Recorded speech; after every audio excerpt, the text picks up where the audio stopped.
Welcome back. So, Mr. Ogumadu, Yes. in this conversation, you raised the issue of the citizenry being systematically weakened to empower a few. Broken spirit. But there's also the civil society organizations. And they're supposed to be the ones clamoring for the... I know you said the media is to hold the government accountable, but there's also the civil society groups who are supposed to be the champions of this fight for human rights. How can they energize the citizens? I will come to that question. But please, what is civil society as distinct from government? It's a very fluid term that describes just people with common interests coming together to pursue a cause. Provided, of course, that it is not affiliated to the government, it does not conduct its activities like the government, which is why it is usually known as non-governmental organization and non-profit making organization. This is the standard definition of civil society. And therefore, every other Nigerian who has found himself under one platform or the other, organized for a particular purpose, is in the civil society, including the media. So if you understand that and you want to be charitable to these people, you will know that the earlier description which I painted to characterize the state of life with an average Nigerian is also applicable there. But your question is important because we must continually sustain the hopes and address the challenges that even weaken a discussion such as this. That hope is there because we have practiced it in the past. We are presently practicing a civil rule. In the past, when this civil society organization came up, it was basically under the military regime. There was no space for civil society intervention. But it took a few courageous Nigerians who clearly understood that if we left this whole business in the hands of these people, chances are that our entire lives will not just be mortgaged, it will be jeopardized. And what did they do? They came about with the formations of civil society organizations with core objectives, focusing on aspects of the life of these people that has been, torn to shreds by those superintending over their affairs. And so you had the CLO in 1987. The second is the Committee for Defense of Human Rights in 1989. That will be 30 years next year. I have the privilege not just to have been the General Secretary at one time. I'm presently the National President.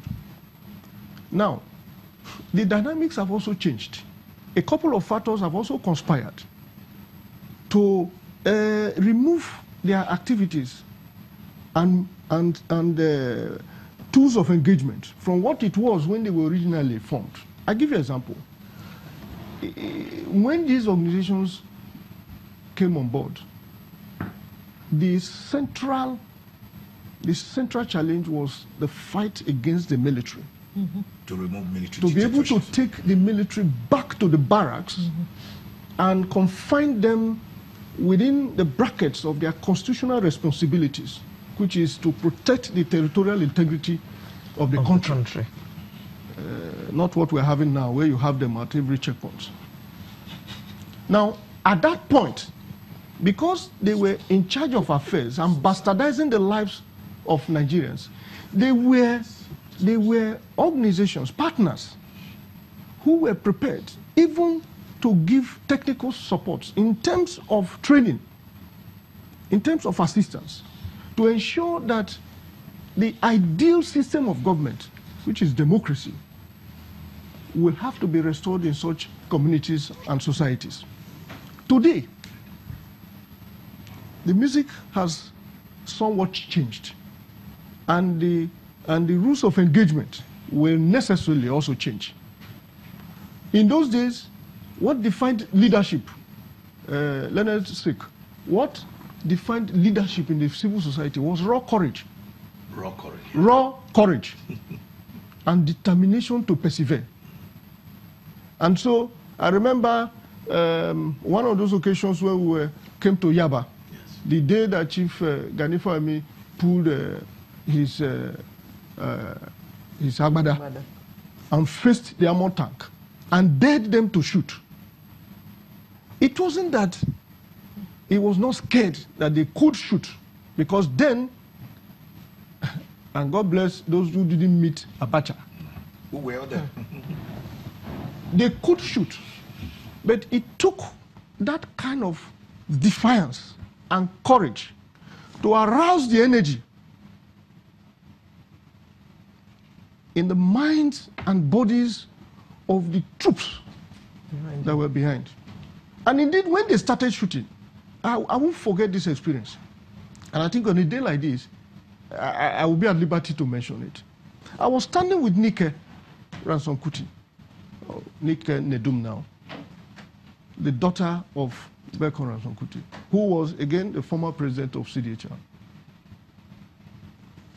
And she did not leave the spot while virtually all of us scampered into safety.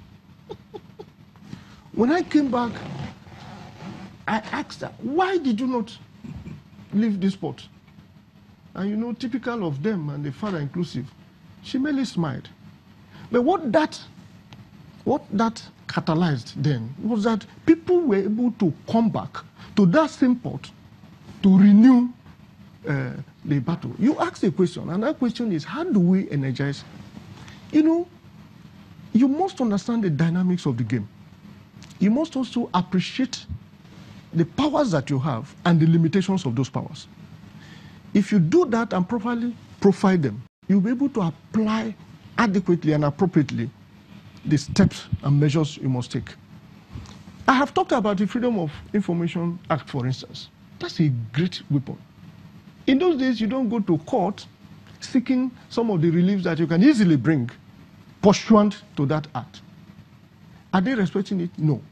But do we have an opportunity now to take the battle to an independent body to interpret and give credence to the powers that we have, in addition to Section 39 of the Constitution, which talks about our right to freely express ourselves? Today, as it were, if you left the debate about, I had gone to court in 2010, insisting that the appropriation, the budget of 2009 was not mere budget but an appropriation act.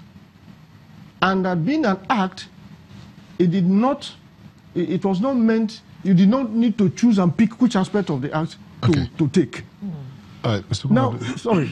I will have to interrupt you. You answered that question about how we can energize the populace.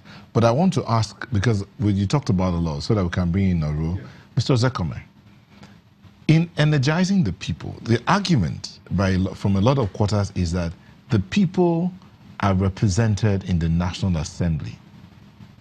You said we can break the National Assembly. You've suggested it should be broken down into one unit, not two, and then part-time.